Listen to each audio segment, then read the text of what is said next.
keep making these arguments. We can actually stay on this for a long time, because a colleague of mine was pregnant. She said she was asked to come with a blood donor.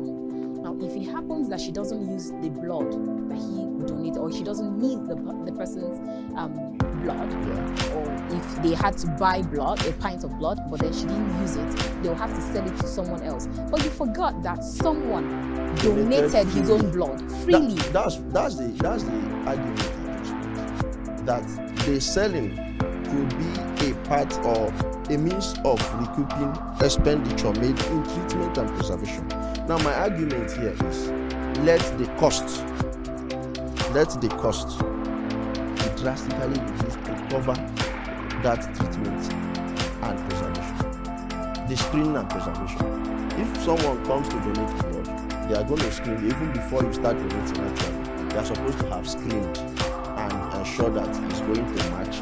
But where it is not used, they are going to preserve it, pending when someone else who will do that particular blood specification will match. So, in that case, preservation, of course, part of it could be refrigeration. Now you are now talking about electricity.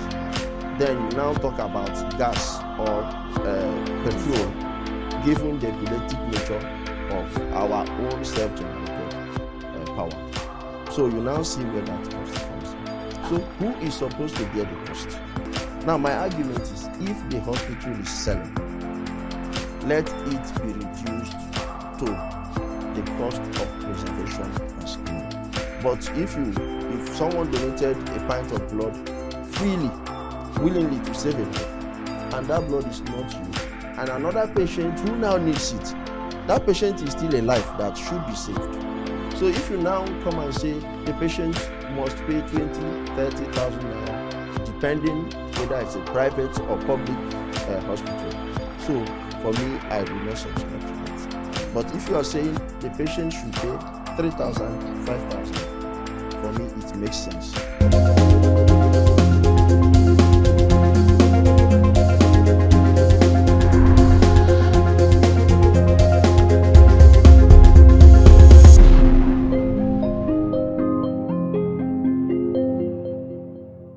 Now let's begin this conversation taking our quote from Bonnie Alban, an author. He once said, "You are a piece of the puzzle of someone else's life. You may never know where you fit, but others will fill the holes in their lives with pieces of you." Okay. So our next quote is from John Wooden. He was an American basketball coach and player, nicknamed the Wizard of Westwood. He once said, "You can't live a perfect day without doing something for someone who will never be able to repay you." I absolutely agree with this one. Now, our last quote is from Muhammad Ali. He is an American professional boxer and activist, nicknamed the Greatest. He is also regarded as one of the most significant sport figures of the 20th century and is frequently ranked as the greatest heavyweight boxer of all time. He once said, "Service to others is the rent you pay for your room here on earth." Absolutely spot on. All right, let's see how all of this could relate to what we'll be discussing tonight. Very warm greetings and welcome to The Conversation. We are reaching you from KAFTAN's television studio here in the nation's capital, Abuja. I am Annabelle Oji. Now, organ procurement is a surgical procedure that removes organs or tissues for reuse, typically for organ transplantation. But on the flip side, forced organ harvesting or poaching, better known as poaching, is the illegal practice of surgically removing a victim's organ against their own will. They are then sold in the black market for transplantation. Now, forced organ harvesting is a form of modern-day slavery where an individual's organ are surgically removed for sale on the black market. Organ transplants are becoming increasingly commonplace. Consequently, through desperation, Many sick individuals are turning to the black market to source their organs, facilitating a hotbed of criminal activity. Forced organ harvesting is a dangerous and illegal practice, especially here in Nigeria. Now let's take a look at the risk of organ harvesting. Surgically, extracting an organ involves major surgery, and accordingly, there are major risks involved.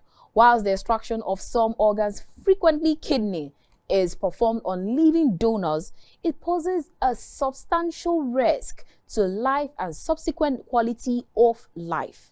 For example, risk of kidney donation from a living donor include severe pain, blood clots, interstitial herniation, serious infection, adverse drug reaction, pneumonia, lung collapse, psychological symptoms, and even death. Now let's talk about the victims of organ harvesting. Some people voluntarily sell their organs to traffickers in the black market in exchange for money. It is a lucrative business, and kidneys, for example, are bought for an average of 150,000 US dollars. In theory, healthy individuals with 2 fully functioning kidneys and can continue to live healthy when one is removed. However, this is not always the case. It's one of the countries where this illegal or where it is actually legal to buy and sell kidney is in Iran. Elsewhere, you selflessly donate some of your organs, including kidneys, but not for monetary gain. Mark my word, not for monetary gains. People most often donate kidneys to their loved ones and families, but it is also legal to donate your organ to strangers as an act of compassion. If you're looking for an example of who donated his or her kidney to a family member, you should ask Idris Abdul Karim. Now, there is no exchange of money, and this should not be confused with forced organ harvesting. Now, constructively, some victims have their organs forcefully removed. For example, victims may be kidnapped and have an organ forcefully removed. Some victims are tricked into believing that they require an operation, and whilst under the anesthetic, they will have an organ removed without their knowledge or consent. Now, in the light of the influx of political refugees arriving in Europe, numerous individuals have been offered assurance of safe passage to Europe in return for an organ. Many victims of forced organ harvesting have previously been human trafficked, and another form of which is another form of modern-day slavery. Now, other victims are murdered on demand and have their organs removed to fulfill an order. In other words, that is ritual killing. Now, to help us do justice to this topic, so as to know where to draw the thin line between organ harvesting and organ donation, our guest on the show tonight is Ebenezer Egwuatu. He is the Executive Director, Lawyers Arise for the People Initiative, that's LAPI, a patients' rights and safety advocacy group. He will be talking to us on organ harvesting or poaching or organ donation. And then we'll be able to understand where to draw the line. We'll be right back after this timeout. Do join us again.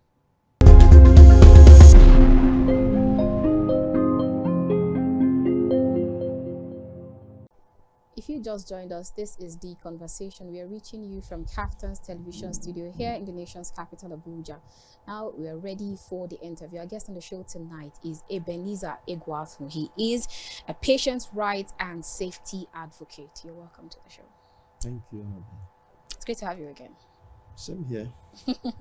All right, now I understand. Let's get straight to the conversation. So I understand that there's a difference between organ harvesting and forced organ harvesting, or poaching, like they call it. I know one means donating, and while the other means exploitation or exploiting someone. So now, kindly help us shed more light on this.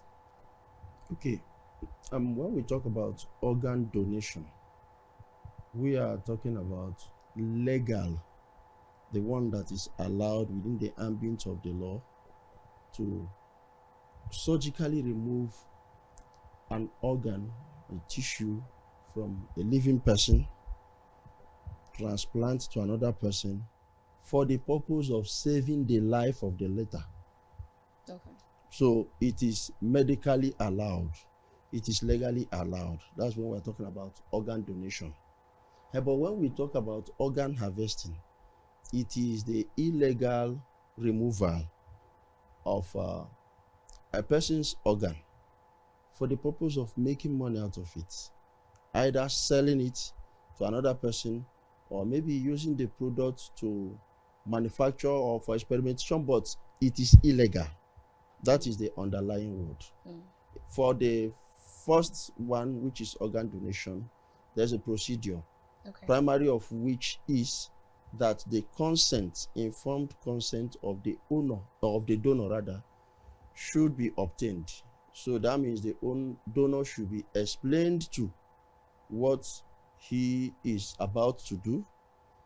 And if we are talking about legal donation, there is supposed to be more like a genetic relationship or a legal relationship. Are you saying that someone cannot just decide to donate an organ to anyone? No. We will come to exceptions. Okay. So there should be a genetic relationship between the donor and the person receiving. However, where the two organs will not match, then you can now talk about sourcing from still a willing and voluntary donor. Because organ donation, you are not supposed to make money out of it. So the donor is not supposed to be paid. It is not supposed to be commercialized. It is not supposed to be a business venture. Okay, donate your organ and be paid XYZ amount as profit. No. It is understood that this person is venturing into an like a philanthropic activity. Beautiful. It has to be altruistic. Okay. However, that doesn't mean that costs could not be covered. For example, where the donor lives out of town, the donor is coming from a different city to another city. He has transported his or herself. There's supposed to be an accommodation arrangement. So that such costs should be covered. Where the donor is maybe a business person and he's leaving his business for maybe a period of 1 month, given the time of counseling, which he's supposed to go through, he needs to undergo counseling. Okay. Given the time, the procedure, and the test that should be run on him, such costs could be covered.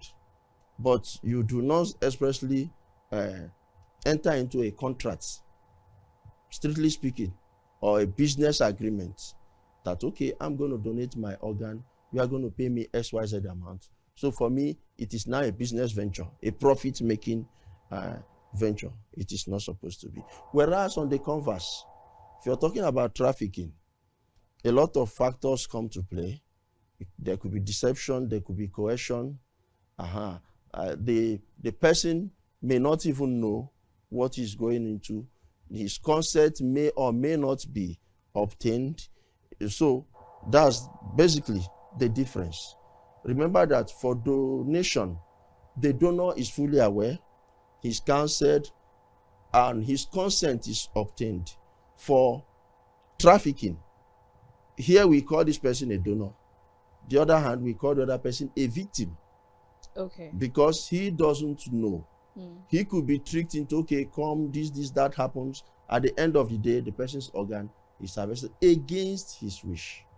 So that's the basic difference. Okay, so now we're going to unbundle those parts, because now you said that they have to cover some kind of cost, transportation, housing and all. Then what happens if someone decides to donate an organ, and because your lifestyle changes? Yeah. If you have 2 kidneys and decide to donate one, you're using one, it means that your lifestyle will change. We'll definitely come back to that. Now you said that you can donate tissue or like an organ. Can you also, is blood transfusion or donation, is it also part of organ harvesting? Well, by our National Health Act, if you look at sections 48 to 57, 48 to 57, covers blood, tissue, and so I will say, to an extent, it is. Okay. To an extent, it is. But it is not as critical or intricate, let me put it this way. Because if we have general blood donation, which there's an accident victim and there is need to donate blood, people we have even here, people have on Facebook, just make a request, there is need for blood. If you are if your blood group is A or so and so, kindly volunteer, and people go and donate. Now they do not have that strict regulation, but it is still donation. Oh, okay. Now, mind you, these people are not being paid. They volunteered, and they are doing it altruistically to save life. But the blood is being sold in the blood bank. We will get to that. Okay. There have been cases of people who come, and if you talk about selling, don't forget that once blood is donated, the blood goes through screening. Let me speak in defense of the hospital now, because they are not here to speak for themselves. So don't forget that the blood goes through screening. Don't forget that the blood goes through preservation. And all those are costs. But what we should be advocating here is that where blood is donated by a third party and it is not used, and there is a patient in need of that blood, even if you are going to sell, let the sale not be to make profit. Let it be what should cover the cost of preservation. Okay. So instead of selling a pint of blood, say 15, 20, depending on the hospital, you could sell it for 3,000. You could sell it for 5,000 naira. I think that makes sense. But it will not be feasible to sit here and say, yes, there should always, because it was donated and another person comes, just give it. I've always maintained, I will repeat it again, hospitals are run and managed with money. Okay, now if you keep making these arguments, we can actually stay on this for a long time, because a colleague of mine who was pregnant, she said she was asked to come with a blood donor. Now, if it happens that she doesn't use the blood that he donated, or she doesn't need the person's blood, or if they had to buy blood, a pint of blood, but then she didn't use it, they'll have to sell it to someone else. But you forgot that someone donated his own blood freely. That's the argument I just made, that the selling could be a part or a means of recouping expenditure made in treatment and preservation. Now, my argument here is, let the cost be drastically reduced to cover that treatment and preservation, the screening and preservation. If someone comes to donate blood, they are going to screen, even before you start donating, actually. They are supposed to have screened and ensure that it's going to match. But where it is not used, they are going to preserve it, pending when someone else who that particular blood specification will match. So in that case, preservation, of course, part of it could be refrigeration. Now you are now talking about electricity. Then you now talk about gas or petrol, given the epileptic nature of our own self-generated power. So you now see where that cost comes in. So who is supposed to bear the cost? Now, my argument is, if the hospital is selling, let it be reduced to the cost of preservation and screening. But if someone donated a pint of blood freely, willingly, to save a life, and that blood is not used, and another patient who now needs it, that patient is still alive, that should be saved. So if you now come and say the patient must pay 20, 30,000 naira, depending whether it's a private or public hospital. So for me, I do not subscribe to that. But if you are saying the patient should pay 3,000, 5,000, for me, it makes sense. Because if we argue that they shouldn't just sell or collect any fee, we will wake up one day and we will not see a hospital to even go to donate the blood, because the hospital could no longer sustain itself.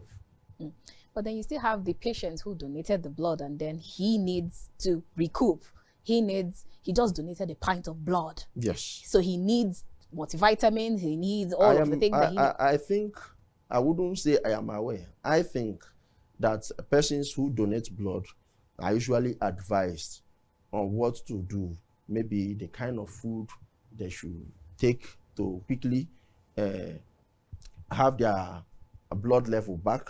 I think so. So I am not a medical personnel, but I think so that there should be a way. If someone just donated a pint of blood, they could tell the person eat X, Y, Z. They could even get the person some beverages that could help and boost his blood back. That's my thinking.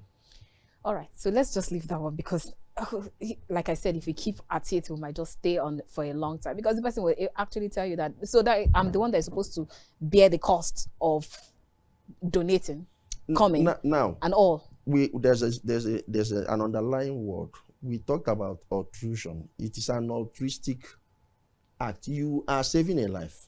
You are volunteering to save a life. Now we're talking about blood. Yes. What if it's an organ? What if it's a kidney? The same principle applies. You are volunteering. Nobody is forcing you. Nobody is coercing you. That's what we must understand.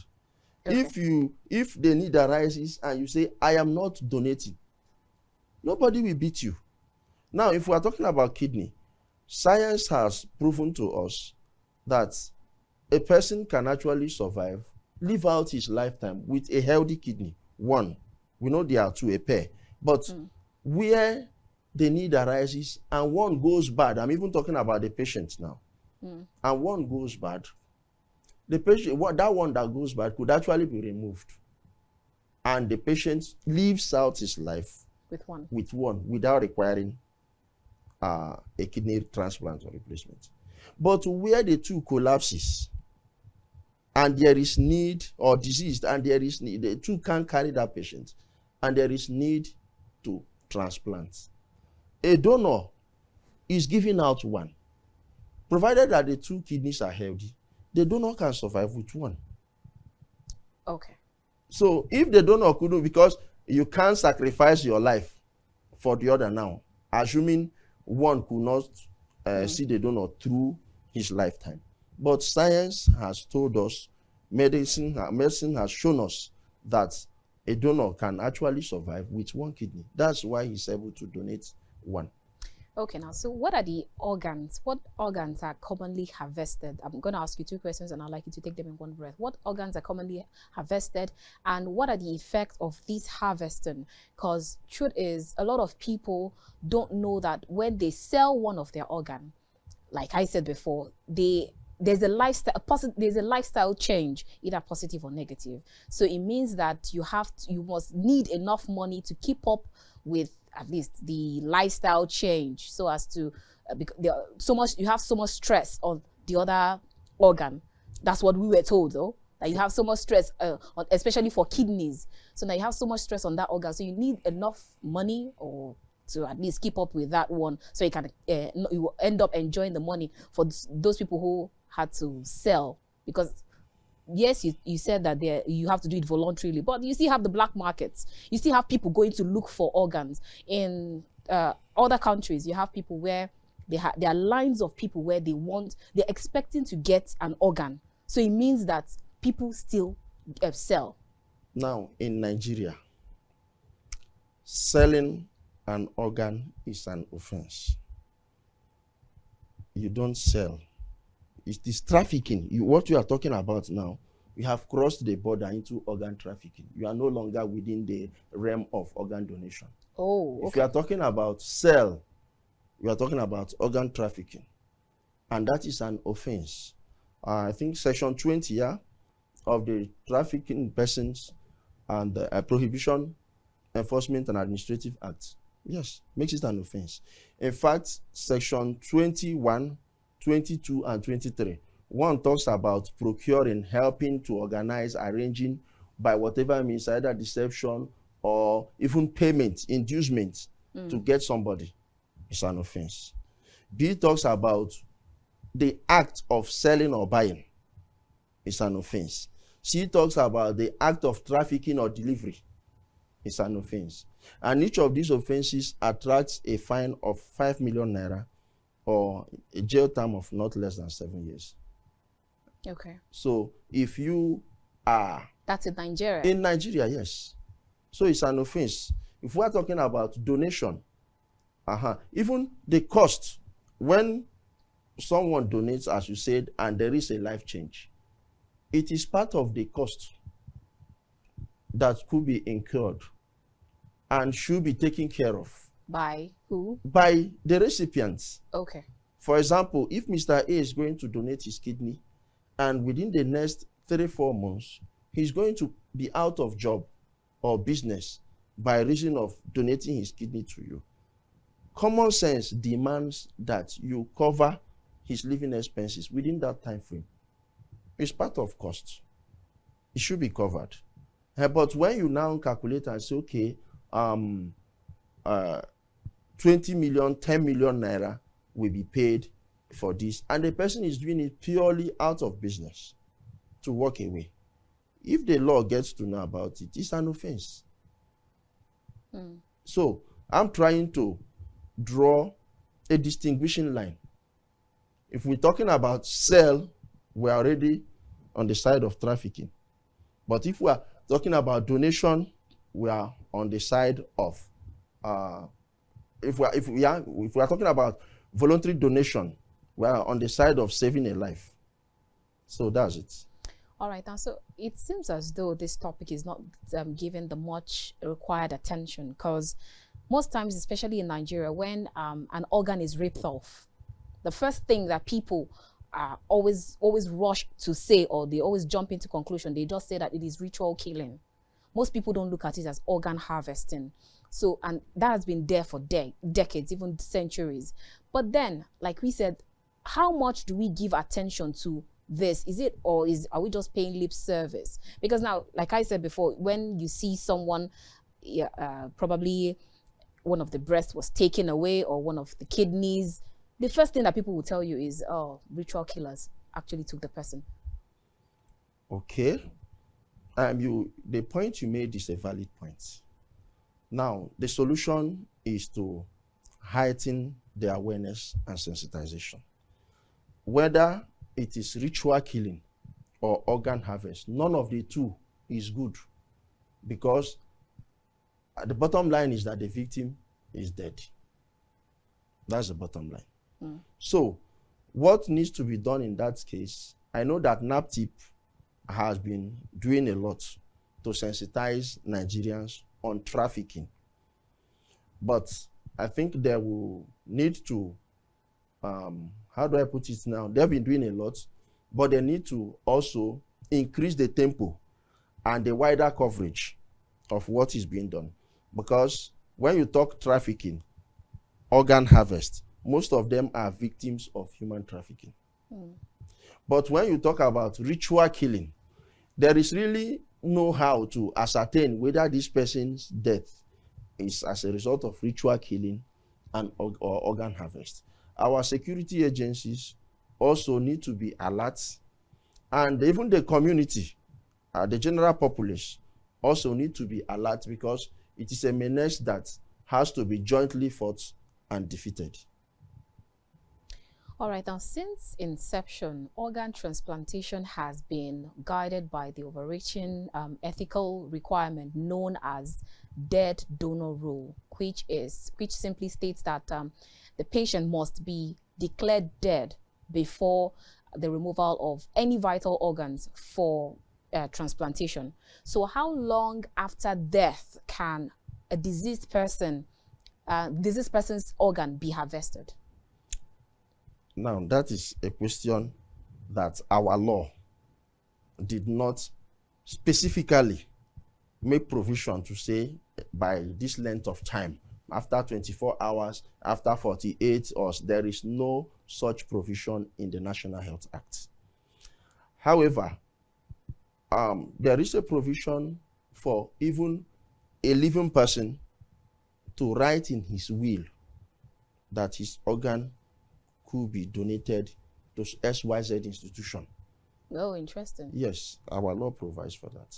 Okay. That a living person who maybe knows that he's terminally ill could put it in his will to say in the event he dies, XYZ organ of his should be donated to XYZ institution for furtherance of research, to maybe even get a cure to the same ailment he or she suffered from. But to stipulate, to put a timeline that the dead body must have been XYZ amount of hours or days before the organ is harvested, our law does not have such provision. Interesting. All right, now, so if in other countries organ harvesting is not seen as a crime, in some other countries like in Iran, then why is organ harvesting or poaching a crime, especially in Nigeria? And how exactly are we dealing with this issue? And what, okay, you've actually said what the Nigerian law says. How exactly are we dealing with this issue with regards to organ harvesting? Okay, beyond organ harvesting, every Nigerian citizen has a right to life. It is a fundamental human right. Section 33 of the Constitution makes that provision. So anything that will lead to the unlawful, underscored, unlawful taking of another life becomes a crime. And that includes organ harvesting. I'm just trying to tell you why it is a crime in Nigeria. And the World Health Organization globally is a crime, actually. It is. The World Health Organization. But then you have people who, when they are sick, sorry to put in there, you have people when they are sick, and then, not in Nigeria, when they're sick, they actually tell them that you have to, in fact, the line is even long. They have a long line of people waiting to get an organ, either kidney or heart or something, waiting, very long list waiting to get an organ. So now, is it not officially done? No. No, for those places. Is it officially done? So, okay, if it is not officially done, that makes that's it what makes it. Yes. Organ donation in Nigeria is within Abuja. There are hospitals that do organ transplantation. If it is a crime, they won't be in business. So I want us to differentiate between organ donation and organ harvesting. If you're talking about organ harvesting, it's a crime. There could be a business world, there could even be a multi-million-dollar business booming in that, but it's a crime. Drug dealing is a crime. And it's multi-billion-dollar business, but people are still in it. Stealing is a crime. Fraud is a crime, but people still do that. So if we are talking about organ harvesting, it's purely a criminal enterprise. But if we are talking about organ donation, it is not a crime. So we must be able to delineate between these two. If we are saying there are countries where people queue. Okay, for example, in the UK, in England, there's an organ donation act, ordinance rather, that allows you, in fact, the country made it a law that as a living person, you have already consented that when you die, your organ should be harvested. So you now have an option to opt out. You can say, no, I do not consent to this. And you put it in writing that you are opting out. So you have the opt-out option. So it automatically means that anybody dying in that country, provided his or her organs are healthy, will be harvested and kept to meet the health need of the living who might need it. Unless you opt out. Unless you opt out. In England, it's functional, it's operational. So if they have... But we don't have such laws in Nigeria, we do not. Okay. We do not. I just told you the one we have. That you can't put it in your will. I think section 57 or 58, I'm not certain now, of the National Health Act. You can put from 56, 57, 58, one of the sections. You can put it in your will that when you die, your organ should be harvested and donated to so and so institute. And you specify the organs that should be harvested. You specify the institutes that it should be donated to. So, in England, as I said, you have already consented by the mere fact that you are alive. Okay. So, unless you take the step, deliberate and intentional step of saying, I do not want my organ harvested, you have opted out from that law. So where you have a queue of people, if it is such environment, you can see that there is an available source to meet the need. As people die, the organs are harvested and kept. If there is a need for it, it could be supplied. And it is genuine, it is transparent, and it is legal. All right. But where living people are tricked, deceived, and their organs are harvested without their consent, or even if with their consent but not informed. I will explain. We are going to go to that. We'll get to that. Let's go on this quick break, and when we return, we will expand this conversation. I'll see you shortly. Don't move a muscle.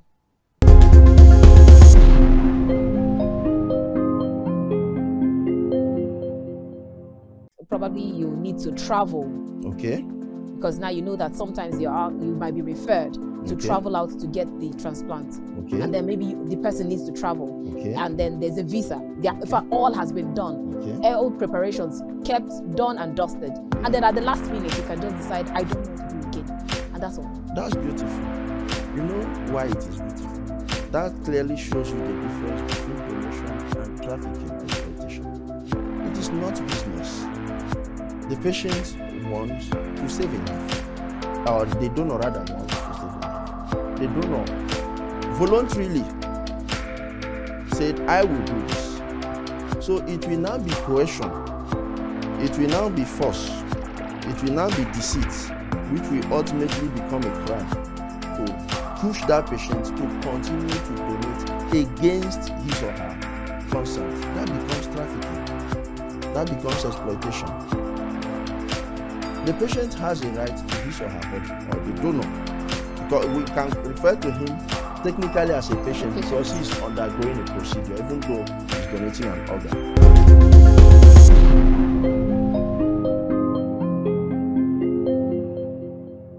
If you just joined us, this is The Conversation. We're reaching you from KAFTAN's television studio here in the nation's capital, Abuja. If you just joined us, you've missed out on a lot, but then you can still join in the conversation because our guest on the show tonight is Ebenezer Egwuatu. He is a patient's right and safety advocate. All right, before we went on that break, we've actually talked about a lot of things, and then you were able to help us differentiate between organ donation and organ harvesting. At least our viewers should be able to know where the difference, the thin line lies. So how does the law deal with someone who has initially given his or as a consent, understands all of the TOCs, that's the terms and conditions, and then went through all of the processes and the rigors and the medical compatibilities and also the psychological counseling and all on the test, but then decides to back down all of a sudden at the last minute? How does the law deal with such cases, especially in Nigeria? Okay. Consent is paramount. Consent is everything. A patient who is even undergoing treatment, not a willing donor, not a voluntary donor, I'm talking about a patient who is receiving treatment to be alive, has a right to withdraw his or her consent at any time. In fact, what we have discussed this here in time past, one of the rights a patient has is the right to refuse treatment at all. So back to consent now. The donor can withdraw his consent at any time in the same way he gave the consent prior to the commencement of the procedure to extract the kidney and the organ that is being donated. Now, if I talked about a will here. If the patient gave his consent through a will, the patient can change that will by doing what we call a codicil, an addition to the will, and write again. Initially, I said that when I die, my kidney should be donated to XYZ hospital for research purposes, for furtherance of whatever.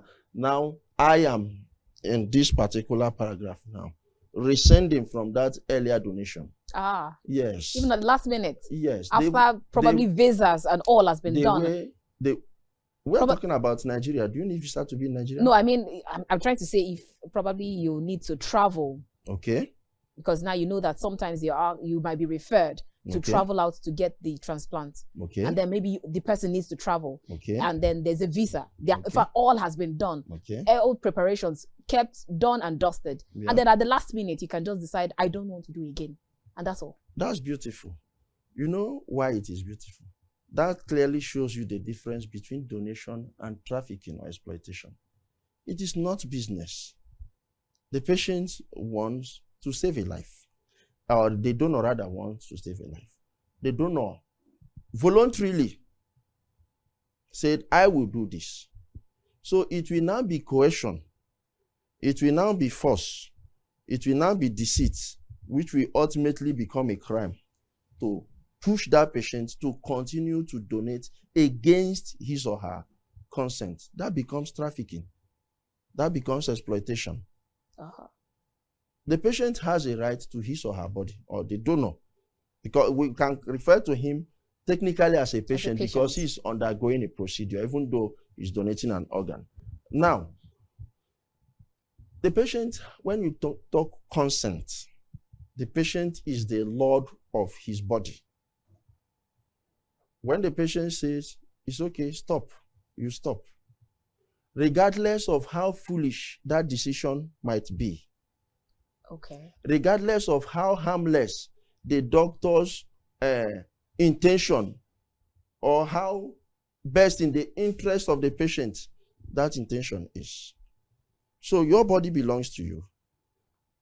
Once you are receiving a healthcare service, you have a right to discontinue that service at any time, provided that you are of sound mind at the time you are making that decision, you are an adult, and the implication, the far-reaching effect of that decision has been communicated to you and you fully understood it.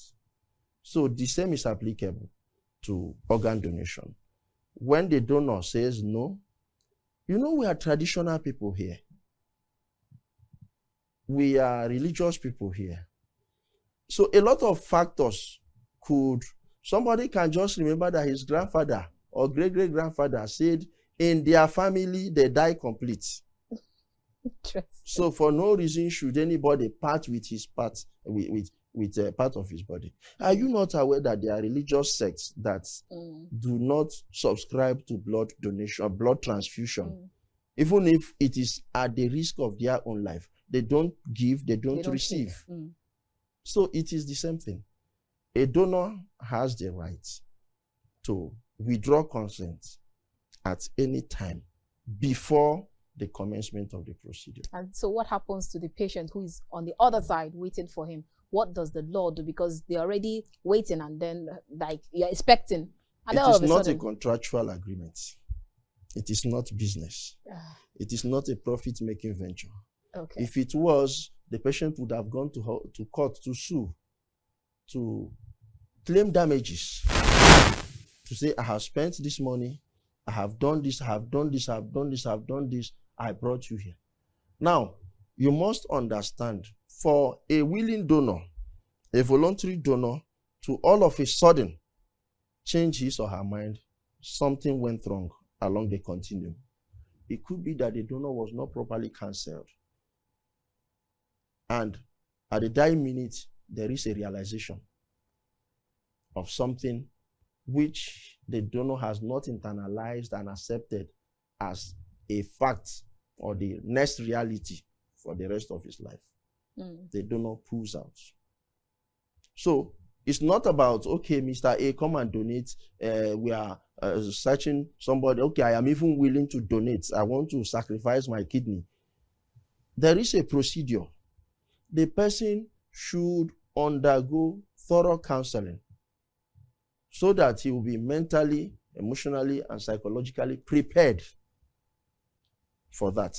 But then you also said that when it is legal, yes, that there's also the legal part of it. Yes. Then if it is legal, then there could be like a contractual agreement, and then you decide to rescind from your own end. No.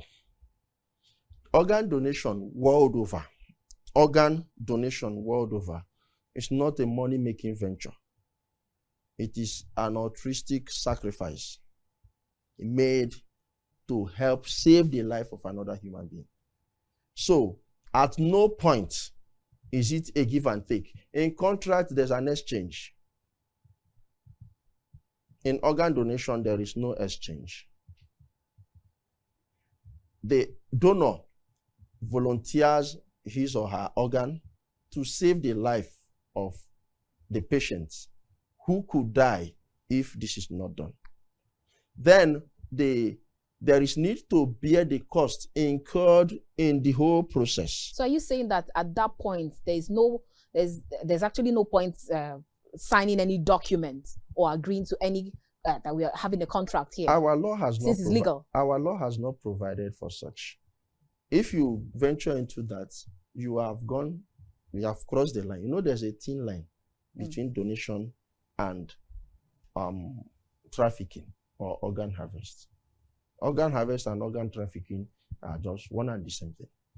So if you sign that contract, you are no longer donating, rather you are selling. It becomes a business. At that juncture, it is a business transaction. And if it is a business transaction and it's legal, it ought to be enforceable in law. But because it is not, in fact, if you bring somebody to the courts and say, yes, Mr. A agreed to donate his organ, even if you used the word donate, and we have agreed to pay him XYZ amount, that minute he fails to deliver on the we want this contract enforced. Both you, the person trying to procure, and the person trying to sell will be heading to the prison because it's a crime. All right, so now I think we need to put this, like hammer it on, especially for the youth, because consequently, it is estimated that 5 to 10% of all kidney transplants worldwide rely on the black market, sale of organs. And there comes the principle of demand and supply. You're bringing and then getting the supplier. Then if people were not given their organs, the market will definitely not be receiving. And I'm aware that there are countries, like I said earlier, Iran, and especially in India, where they steal organs. Like you go to some places for a procedure and they steal the person's organ. I've heard people say such things. So is it, at that point, how do you now begin to draw the thin line between donating and then they're stealing or you're selling? Now we have opened another topic of discussion, which is medical malpractice. It is malpractice for a healthcare provider. Now, there are undergirding principles that regulate the practice of medicine. We have the principle of beneficence, we have the principle of non-malfeasance, the principle of justice, and all that. So, these principles, one of it is do no harm. The healthcare provider should not deliberately cause harm to the patient. So, the healthcare provider has sworn to the Hippocratic oath to do no harm to his patient, to at all time act in the best interest of his patient. So, harvesting an organ from an unsuspecting patient who has entrusted his life to you is not just a criminal offense when we talk about organ trafficking. It is also medical malpractice. Such a healthcare provider should be brought before the disciplinary body within the country, and he will be properly sanctioned. Okay. If a healthcare provider does that within Nigeria, the person could be sure that Medical and Dental Council will severely deal with the person. So it is a crime, not just within the bounds of human and organ. It is unprofessional. It is medical malpractice. So it should not be done or encouraged or celebrated. All right, now, so the incidence of forced organ harvesting or organ harvesting, I'm trying to understand that organ donation and organ harvesting are those two different things. So now the incidence of organ harvesting is rising worldwide. And then you have the WHO, that's the World Health Organization, predicts that more than one illegal organ transaction is made every hour worldwide. That's according to research. So if the WHO is complaining, can this illegal practice be completely obliterated? Because then, even young people here in Nigeria, you have a lot of them, a lot of youth, will tell you that they don't mind selling off one part of their kidney for monetary gains. Like, I've seen a lot of people even agree to it, even when you keep advising them of the wrong, why it is wrong to do so. But then you still have such people. So how can we facilitate to outlaw this inhumane activity? It is already outlawed. What they are doing is a crime. There is a law in place that say don't do this. So the only thing is for the law to catch up with them. So how does that work? The law enforcement agencies, they are not spirits. They are human beings. What they need is they work with intelligence. They work with information. So what it means is, one, for our National Orientation Agency, the NAPTIP, there is need to increase our awareness in different forms, not just to say it within the cities. We have to tailor it to suit the people. If it is to go down to the rural areas, do melodrama to capture it in their language. In different languages. Yes, let them see it. Let it trickle down. So that if a child is thinking in that direction and the parent hears it, the parent should be the person to call the police for the child. And not the child. Even some parents are the ones that are even giving their children off. Now, it is born out of acute poverty and ignorance too. That parent's given the child off for organ trafficking may not have the opportunity of watching this interview by reason of not even having a television. Let us not talk about not having lights. There are people who do not have it. There are people who do not have Android phones. Now, after speaking this grammar here, how does it trickle down to them? Once they understand, okay, they might say, okay, you have 2 kidneys. You mean if you sell one, you still have one to live with. Why not sell it? They could do it with excitement to escape poverty. But actually, they do not know what they are doing, that they are even committing a crime, even though ignorance is not an excuse in the law. So there is need for coordinated and heightened and deliberate sensitization and awareness campaign all through Nigeria against organ trafficking now.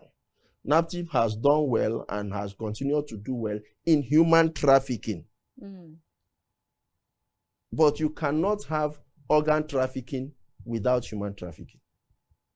So they need to increase awareness in that area. National Orientation Agency could also come on board, engage people, engage NGOs, engage even our movie industry. Nollywood could take it up as their corporate social responsibility to the Nigerian society. But then there are some films that they even show that telling youth say that I don't mind going to Malaysia to go and sell 1 kidney. Now, there is need for the government to interfere. You know, the entertainment industry is a huge influence. So there's need for the government agency to engage our entertainers. Okay. You as script writers, in fact, you have unauthorized access to every home. You don't need to knock on the door to come in. Once someone flips his television on, he's seeing you there. Even with our phones, once you open Facebook, you are seeing, do you understand it? So there is need for the government to engage them to deliberately craft scripts and do productions that will show the ills of this. And the ripple effect, it is not just about the money. Now, what if you have paid the money and the person still dies? One. Now, no matter how much you have paid, it will finish. So, you discover that our country may also look at adopting the opt-out approach of England, so that it becomes a law that any Nigerian who dies and his or her kidneys are healthy or his organs are healthy, beyond you writing in your will, those organs could be harvested and kept. But you know the problem such law is going to have? We are traditional people. We are rooted in culture. We are rooted in religion. So the next thing is that you will see that someone will now tell you that you want to tamper with the image that God created. And someone will quote, there's nowhere in their holy book, either Bible or Quran, that it is said. So these are the problems so for us to get here, there is need for massive sensitization. Right. But it's not just talking. It's not just about information. It's about tailored information. All right. That we reach people in the language they understand. That could engender behavioral change. All right, before we let you go, now, it's not like we're trying to advertise for any hospital, but then back in the days when people need to carry out a kidney transplant, they are usually referred or transferred abroad. So are there hospitals or clinics in Nigeria where these procedures or transplant can be successfully carried out without any kind of mistake or mishap that most people are always scared of? Well, I have not done kidney transplants. I am a lawyer. I am not a healthcare provider. I am a lawyer, not a medical doctor. I wouldn't know, but I would believe that there are. But specifics to call names, that could amount to referral. If I stay here now and say, yes, there is one hospital, XYZ, tomorrow somebody will say, is this man that referred us here? Interesting. I don't want to run into such problem. All right. So it is best that if anybody needs such services, the internet is your friend, Google is your friend. The person could Google and find out hospitals that could offer such services within Nigeria, and the person could go through it. Now, in a few seconds, what are your last words to people who engage in either buying, because we've actually seen people who are informed, who should know, but then they buy, and then people who are selling? What are your last words to such people? Well, my last word is that it's a crime. The human trafficking in persons prohibition, enforcement, and administrative acts specifically makes it a crime. Then there is punishment for it. There is 7 years jail term, and there is 5 million naira fine. And most importantly, you run the risk of losing your life. So that's just my final word. They should disengage from such acts. Thank you so much for your time with us, Ebenezer Egwuatu. It's always a pleasure having these talks with you. Thank you. All right, viewers, we have been chatting with Ebenezer Egwuatu. He's a patient right and safety advocate, and you have heard it all. I'm sure now you'll be able to differentiate between organ harvesting or organ trafficking, and then know where to draw the line. Thank you so much for joining us. It's been a wonderful time. I'm sure you must have been rightly educated and informed. I'll see you again next time. From the nation's capital, Abuja, I am Annabelle Oji. God bless Nigeria.